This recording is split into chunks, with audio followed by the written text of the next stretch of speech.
Well, it is good to be here.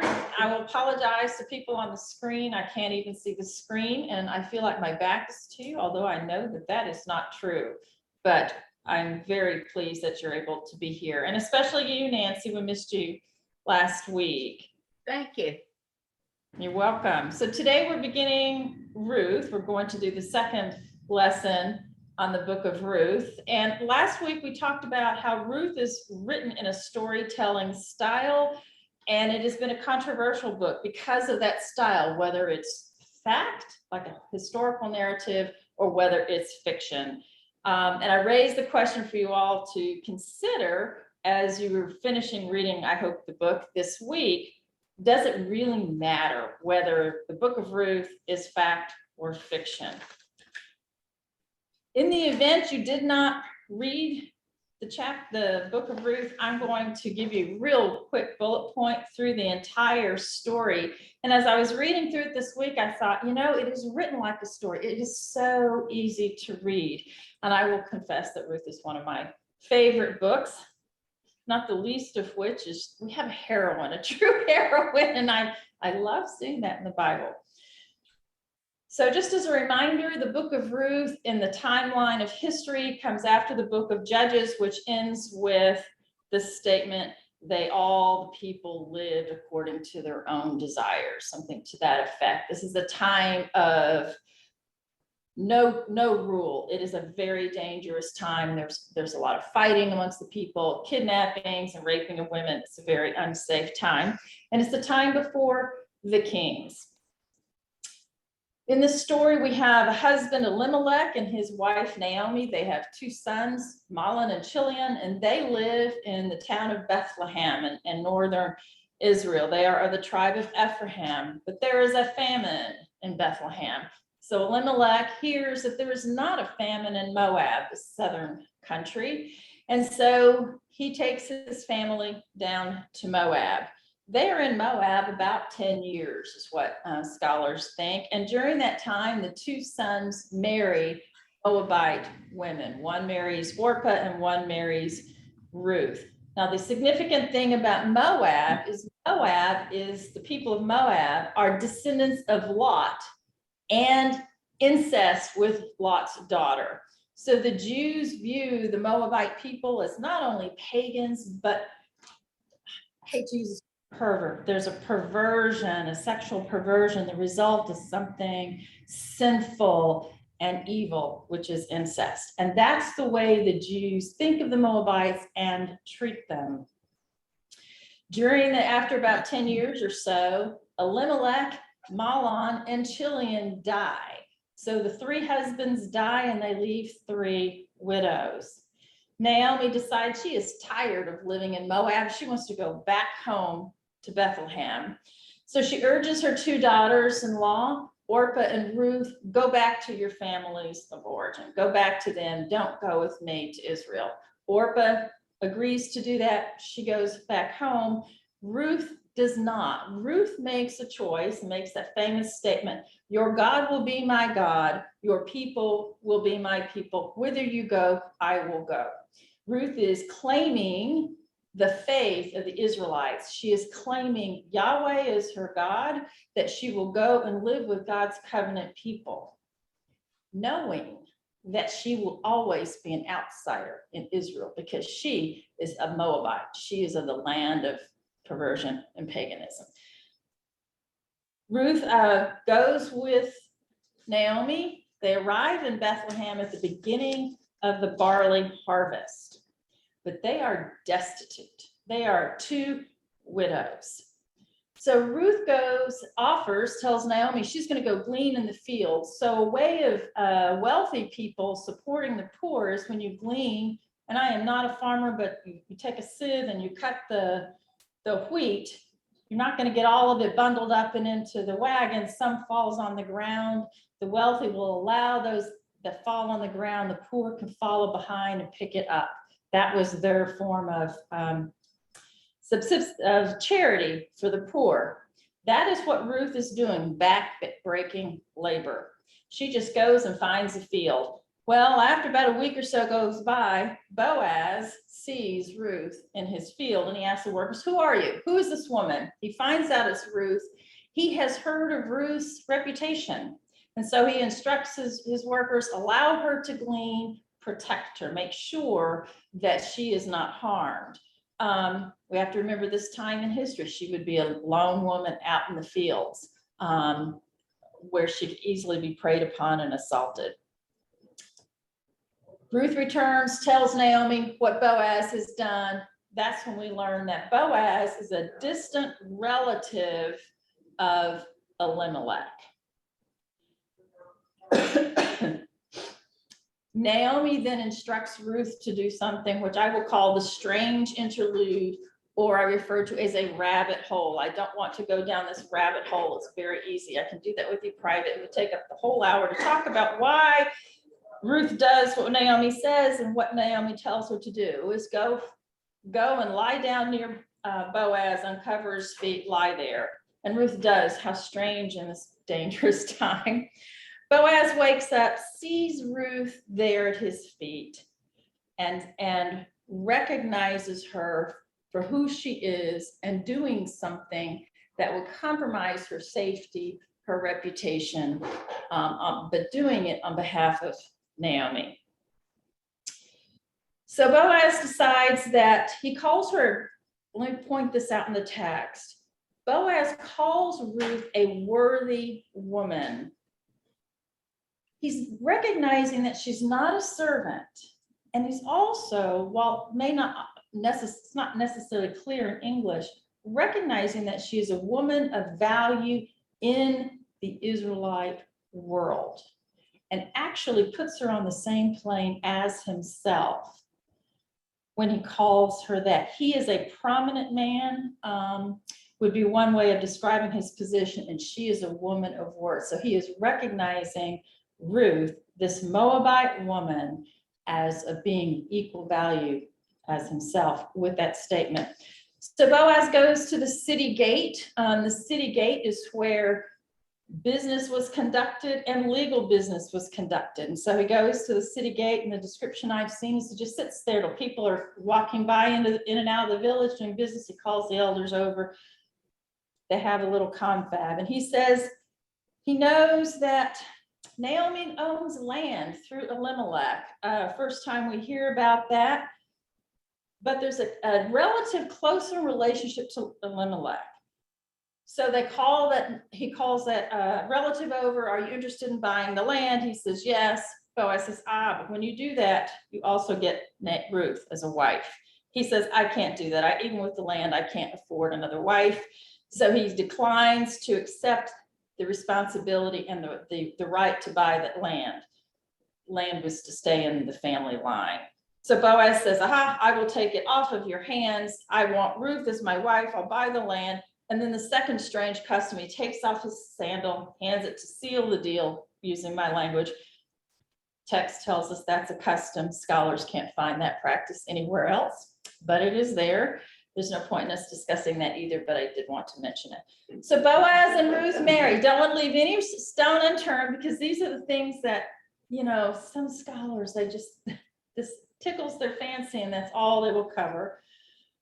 So Boaz and Ruth marry. They have a son named Obed. Naomi becomes the guardian. She's not quite a nanny. She's not quite a wet nurse. It's a little bit more than what is implied here. A guardian is more of what it means in the text.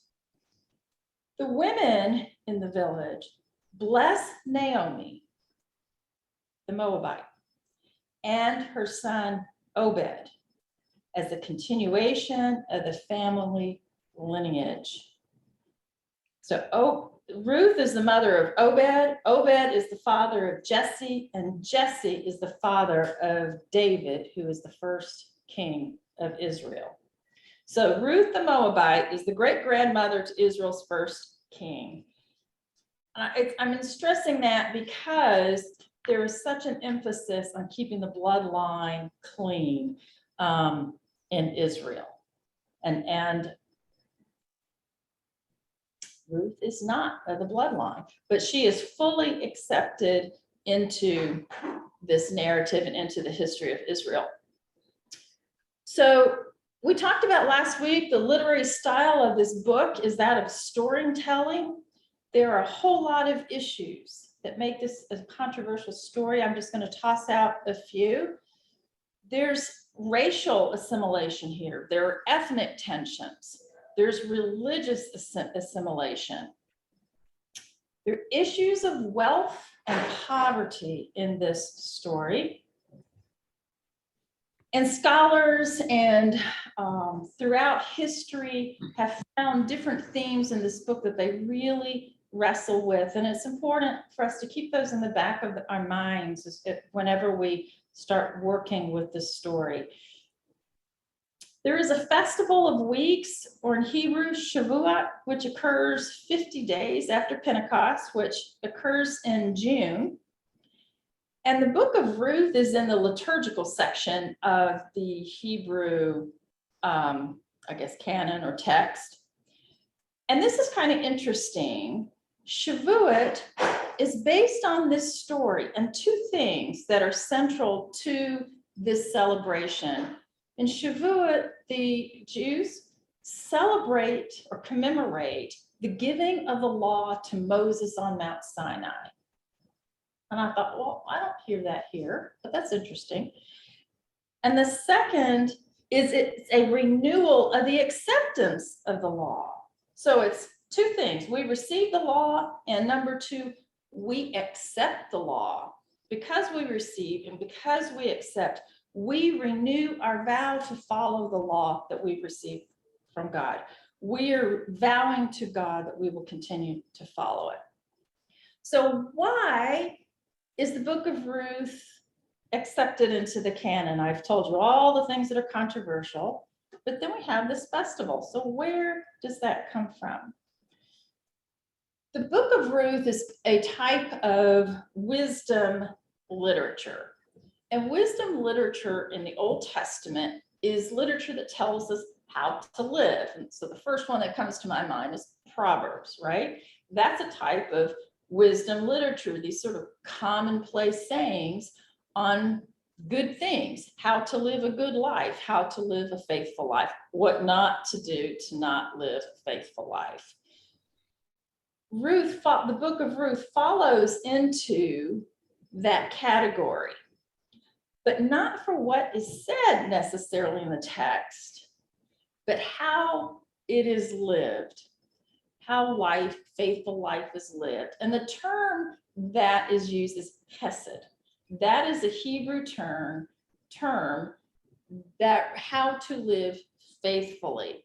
It does not get interpreted consistently in English. So I find this interesting. So depending on which version of the English text you are reading will depend on how hesed is translated. Loving kindness, mercy, steadfast love, integrity, power, pledge, fidelity, promise, grace, loyalty, unfailing love. Wow, that's quite a spread. But this is where it comes from, because hesed is two features. It's between God and God's faithful people, and it's a relationship within covenant.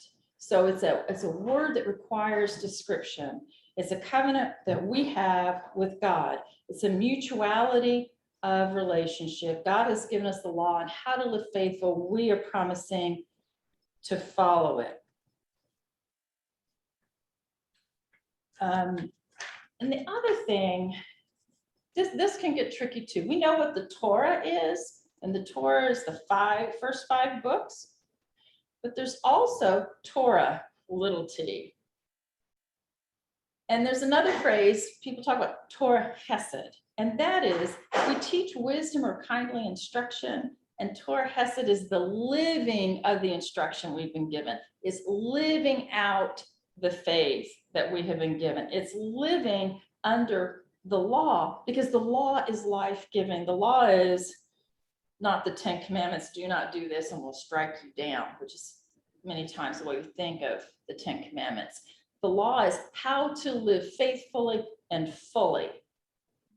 And that is Torah with a small t, Torah living. So another way of putting it is loving your neighbor as yourself from Leviticus chapter 19:18 is the Mosaic law. And when we love our neighbor as ourselves, that is Torah Hesed, that is living Torah. And that is what the Book of Ruth is about, and why the Book of Ruth is actually in the Testament, in our Bible. Oh, I didn't see this. Are you falling down? I am on fail. I guess I will extend chesed to you and forgive you for that. Welcome. All right. So I thought it would be interesting to think back about this story. What are the examples of Torah living that we see in these characters in this story?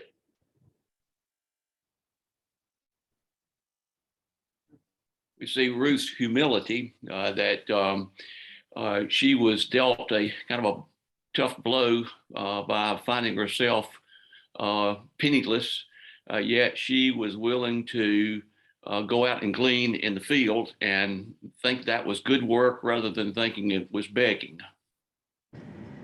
That's a very good example. Any others? Ruth renounced other gods to primarily worship Yahweh. That's right. So Ruth renounced other gods and chose to follow Yahweh. And she stuck with her mom. She stuck with her mother-in-law. That could be a tough one, depending on the relationship. Loving neighbor herself. Yeah, she loved her neighbor as herself. Any others? What about Boaz? You think Boaz showed Hesed in some way? After he took Ruth, and he was willing to risk all his reputation to take care of her, be with her. Mm-hmm. That's right, because Ruth was a Moabite, and we can never forget that, because that was very important to Israelites. Were you about to say something, Nancy? Yeah, I don't understand why Boaz was attached to Ruth. I guess there must have been a physical attraction, because there was no reason for him to look after her. You're right. The text tells us two things. One, he is a distant relative of Elimelech, and Elimelech was Ruth's father-in-law. And then the second thing is he recognized Ruth as a worthy woman. So I suspect it's those two things combined.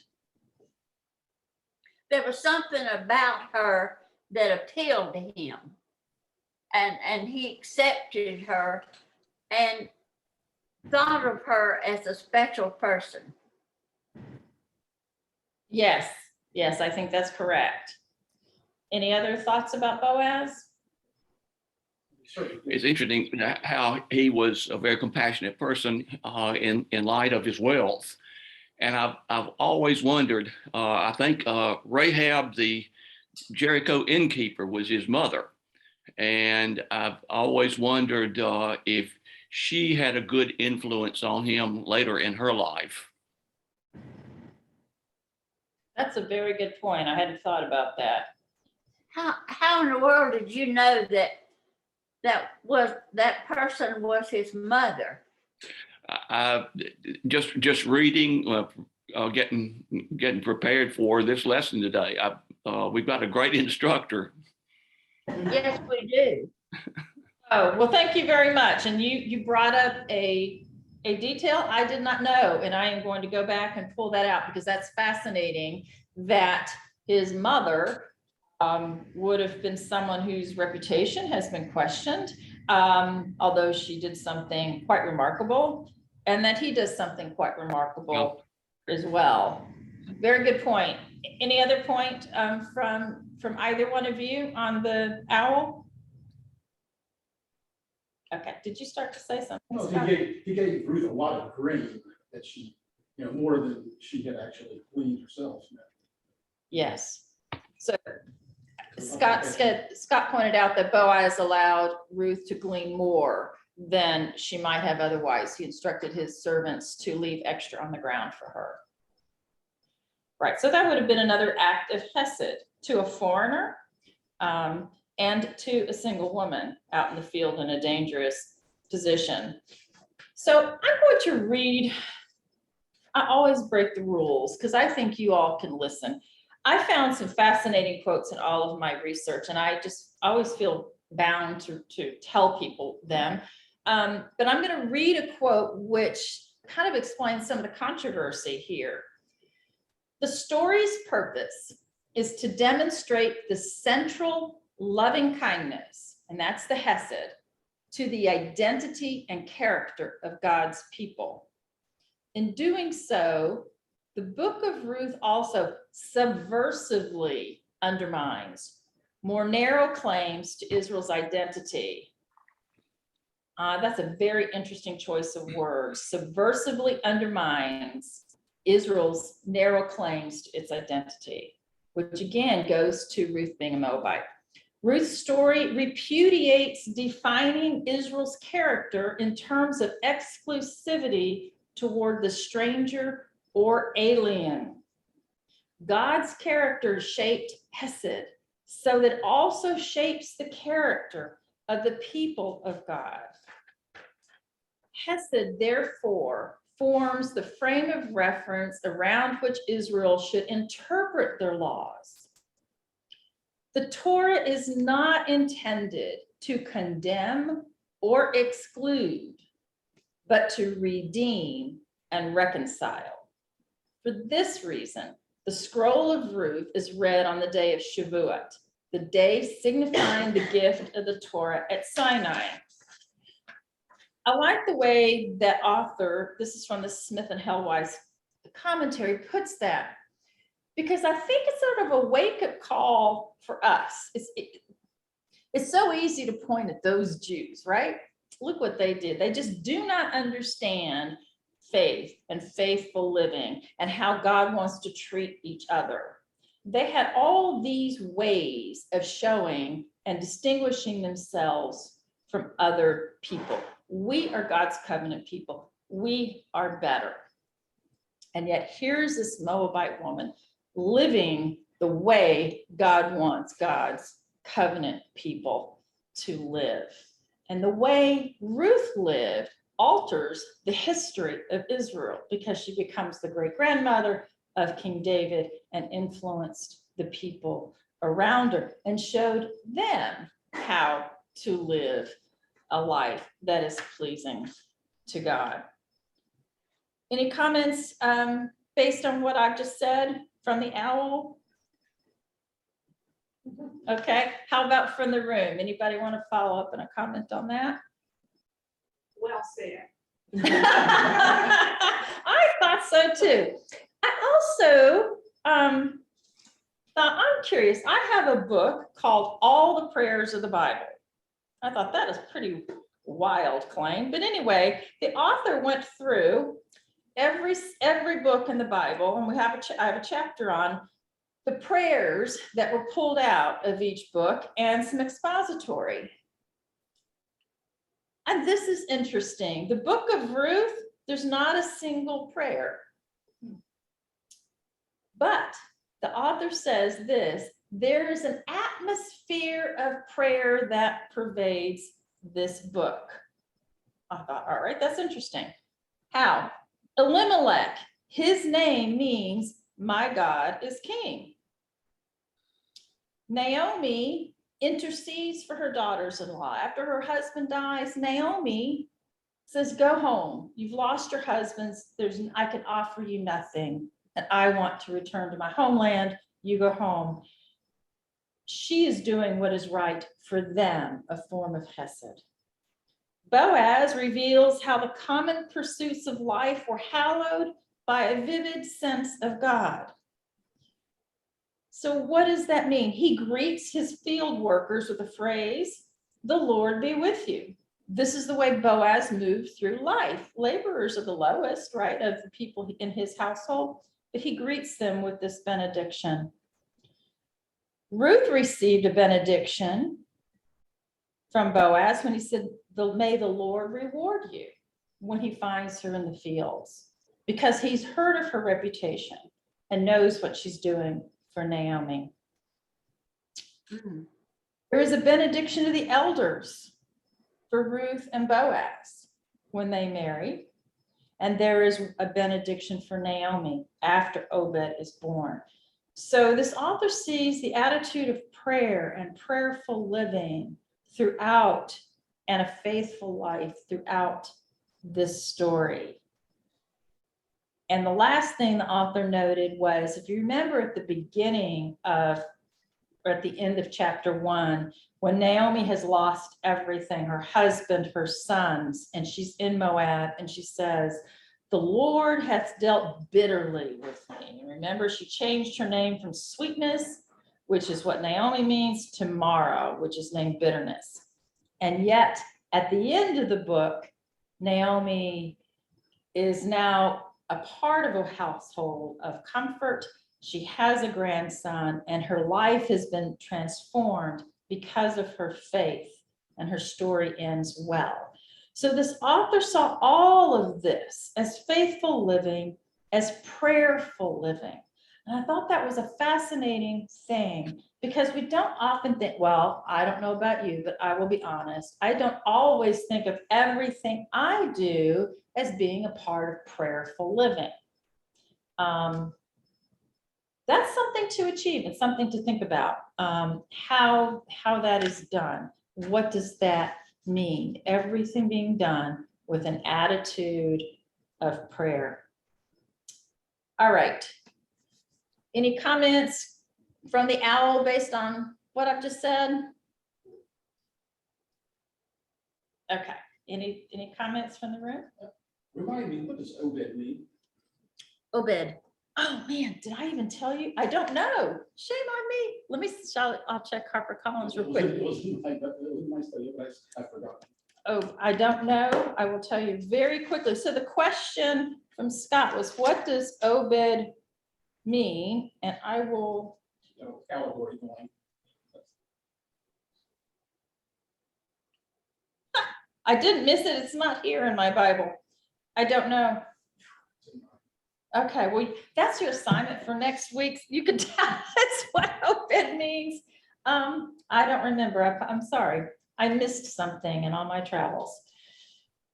So we've been talking about what Hesed means for the Jews. And I will just point out, if anybody has ever, so I lived in New York City for 10 years, 12 years, and then moved upstate New York. And I lived for 9 years near the Hasidic village of Kiryas Joel. And if you've ever lived in near or a place where they're heavily Jewish, particularly the more conservative, like the Hasidim, you will find that they do still today live a very religious life. They wear clothes different from everybody else. Their hair is just like it's described in the Old Testament in Leviticus, with the curls, the 4 locks in front of the ear that will dangle down, their heads shaved. They follow the Torah very, very strictly. And I always have to confess, when I read things like the Book of Ruth, I think, how would they feel today? Would they change today? Would those very conservative Jews, how they feel about the Book of Ruth and accepting a Moabite in? It's just interesting. Obed means worshiper. Okay, Scott looked it up on his phone and found that Obed means worshiper. That's interesting. I'm gonna make a note of that. Obed means worshiper. Well, how interesting, because he is in the Davidic line.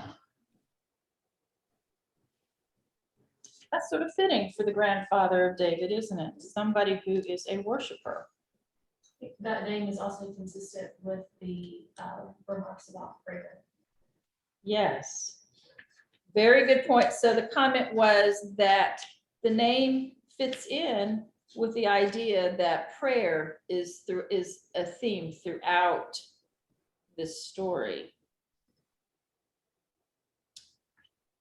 So Ruth, this Moabite woman who's in the kingly lineage now, has quite an influence on the history of Israel. But for Christians, how do we look at Hesed? We look at the life of Jesus. And we know he was a good Jew, but we also know from the Gospels that he broke a lot of the Jewish laws. And for what reason? So what I want us to start thinking about that, take the idea of Hesed and the examples that we've seen of Ruth and bring those examples into a Christian context. And we'll do it first with Jesus. So can you think of something, just call out some examples of where Jesus was living Torah, he was living Hesed, but broke some laws. Healed on the Sabbath. Yeah, that's what I was gonna say. I'm sorry, say that. Healed on the Sabbath. Okay, he healed on the Sabbath. Any other examples? He dealt with all people without regard to who they were, That's or right. their standing. One of the most significant ways is by touch. He allowed he did not condemn the woman with the flow of blood who touched his garment in her faith. He helped he touched lepers. These are people who, if you follow the Levitical law, by touching them, you would yourself have to isolate yourself from them. So looking at Jesus' example, what does it mean to live Hesed? What does it mean? We've given some examples, but what do they actually mean? Is he just a doctor? The emphasis on love. Love your neighbors yourself. It's loving other people, caring, actual acts of caring for other people with potential cost to yourself. Touching a leper, that would mean he would have to be separated under the Levitical law. And it also means living in community and living in a covenant community. So we talk about a lot. I was not raised Presbyterian, so I'm very aware of where the differences are from emphases from the tradition I was raised in. And in the Reformed tradition, we really emphasize covenant and the covenant of people with God, but the covenant with each other.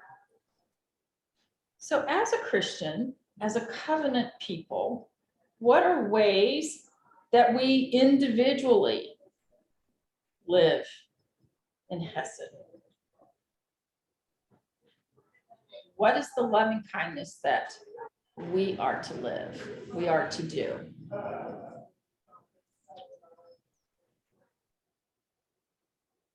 Feed the hungry. Feed the hungry. Care for the infirm. Care for the infirm. It can be anything. Can it? Anything where we are caring for other people. The other thing that I just want to emphasize is, as a covenant people, we do this out of our covenant with God. We make a covenant with God that we will care for each other. In our faithfulness to God, we will also extend our love of God to love of other people. So they are wrapped into each other. I thought this was interesting when I was reading is the Book of Ruth in the Hebrew Canon is in the section of liturgical texts. So they have an entire holiday festival devoted to this. And in that festival, the Jews commit themselves to God, they commit themselves to Torah. As Christians, we commit ourselves to God and to following the example of faithfulness that Jesus gave us. So it's a two-way kind of covenant. It's we are committing with God to follow, and then kind of to each other and other people that we are going to live this way. All right. Any other comments? No. Okay. So I did a lot of research and I found it very fascinating to see what different people, scholars and pastors, have found in the Book of Ruth, where they have found motivation, themes for work in modern times on how to live chesed. Some of these are pretty far out, but I want to toss this out and just see if it tickles your fancy at all. One is relationships. I think that's obvious. We've talked about it, family relationships. There are a lot of articles about sexism. Now, these are modern, so these are modern issues, but scholars and commentators are finding lessons in the 20th and 21st century out of the Book of Ruth for today on how to inform us today on how to address problems in society. So they find them with racism and ethnicity. I think that's kind of obvious. We see the tensions here. And assimilation. Assimilation is really tricky.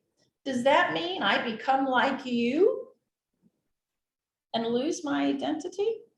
Or does it mean something else? And these are all very sticky relationship things. I don't want to suggest that this is simple, because it's not. Another obvious one is religious prejudice. How do we handle that? And is our religious prejudice that we have individually or as a group, is it just between major religions, like between Buddhism and Hinduism and Christianity? Is it within Christianity, our different denominations, or where we are in the spectrum between liberal and conservative? Within a denomination, we can find all different ways to disagree. Here's a more tricky one. Immigration. There is a lot about immigration. Migrant workers.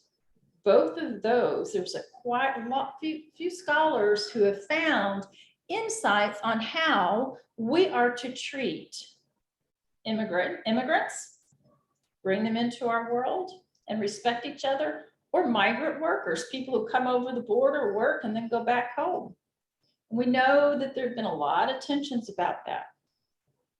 Issues of wealth and poverty. And again, I do not want to go down the rabbit hole, but there are even articles on sex trafficking. And where does that come from? It comes down from the rabbit hole of Naomi telling Ruth to go and lie at Boaz's feet and uncover his feet. That one is a very big stretch for me, but I just wanted to toss it out there to tell you that conversation is out there. All right. Any thoughts, comments on what I've just said? Okay. I looked up Calvin in the Institutes to see if there was any mention of Ruth, because most chapters, Calvin has many, many biblical references. In most books, there are all these indices. You can see how many times he's referenced. He has only one reference to Ruth in his hundreds and hundreds of pages of his Institutes. I thought this was interesting. And what did he find of interest in Ruth? It had to do with Boaz, when he made took an oath that he would buy the field and take Naomi as wife and hand it over his sandal. And the only comment was, it was not taking an oath was not an example of Boaz not being faithful. He was saying in this context, it was okay and acceptable for Boaz to take an oath, that was a commonplace thing.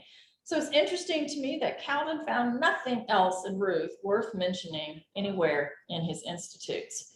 But I find this story, I love this story, which is why I wanted to talk about it. Because I think there is so much inspiration and opportunity to reconsider relationships, I think. And it doesn't have to be necessarily a close relationship. It could be an acquaintance. It can be an accidental meeting.